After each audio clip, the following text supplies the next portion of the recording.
నమస్తే friends, welcome back to my channel tasty and temptation food vlogs. So ఈరోజు recipe వచ్చేసి simple recipe అండి. అదేమిటి అంటే టమాటా రోటి పచ్చడి. ఒక 5 మినిట్స్లోనే ప్రిపేర్ చేసుకోవచ్చు. ఎంత హడావిడి ఉన్నా 5 మినిట్స్లోనే ఈ రెసిపీ రెడీ అయిపోతుంది. ముందుగానైతే ప్యాన్ పెట్టుకొని ఇందులో ఆయిల్ని యాడ్ చేసుకోండి. సో ఇలా ఒక 15 పచ్చిమిర్చి వరకు ఇలా సగం ముక్కలు చేసుకొని యాడ్ చేసుకోండి. ఇలా దూరగా వేయించుకొని ఒక ప్లేట్లో పక్కన పెట్టుకోండి. ఇప్పుడు ఇందులో ఒక చిన్న నిమ్మకాయ సైజ్ అంతా చింతపండుని కూడా యాడ్ చేసుకొని దీనిని కూడా దూరగా వేయించుకోండి. ఇప్పుడు ఇందులో ముందుగా కట్ చేసి పెట్టుకున్న కొత్తిమీరని కూడా యాడ్ చేసుకోండి.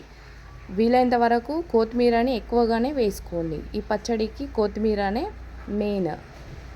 కొత్తిమీర ఫ్లేవర్ అనేది చాలా బాగా ఉంటుంది. సో దీనిని కూడా ఇలా ఫ్రై చేసుకొని ఒక ప్లేట్లో పక్కన పెట్టుకోండి. ఇప్పుడు ఇందులో కట్ చేసి పెట్టుకున్న టమాటాలని కూడా యాడ్ చేసుకోండి.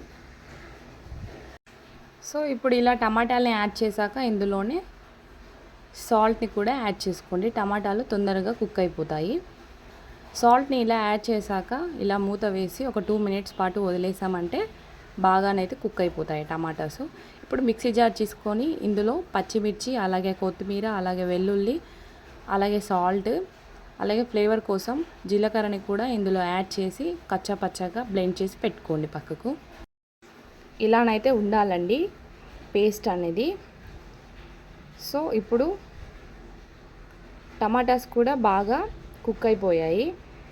వీటిని స్టవ్ ఆఫ్ చేసుకొని చల్లార్చుకుందాం టమాటాలని. ఇలా టమాటాలు చల్లారిన తర్వాత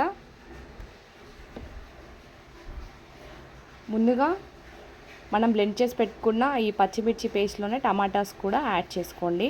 ఇందులో ఇలా యాడ్ చేసుకున్న తర్వాత ఇలా వీటిని కూడా ఇలా మిక్సీ పట్టేసి ఒక 2 టైమ్స్ అంతే 2 టైమ్స్ ఇలా బ్లెండ్ చేశారంటే సరిపోతుందండి. సో ఇప్పుడు తాలింపు కోసం కడాయి పెట్టుకొని ఇందులో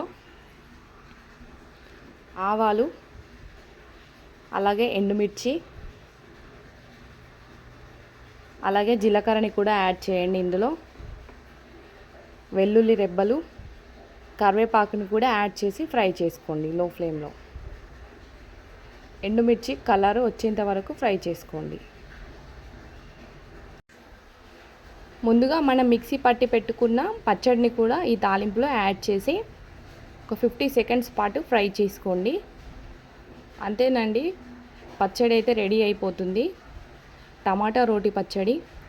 సో తప్పకుండానైతే ట్రై చేయండి. 5 మినిట్స్లోనైతే రెడీ అయిపోతుంది. మనకి ఇంట్లో ఎంత హడావిడి ఉన్నా ఈ టేస్టీ పచ్చడి అయితే ఈజీగానైతే చేసేయచ్చు. సో తప్పకుండానైతే ఈ రెసిపీని ట్రై చేసి చూడండి. ఇలాంటి సరికొత్త వీడియోస్ మీ ముందుకు తొందరగా రావాలనుకుంటే మన ఛానల్ని తప్పకుండా సబ్స్క్రైబ్ చేసుకోండి. మళ్ళీ మీ ముందుకు ఒక కొత్త రెసిపీతో మీ ముందుకు వస్తాను. Thanks for watching.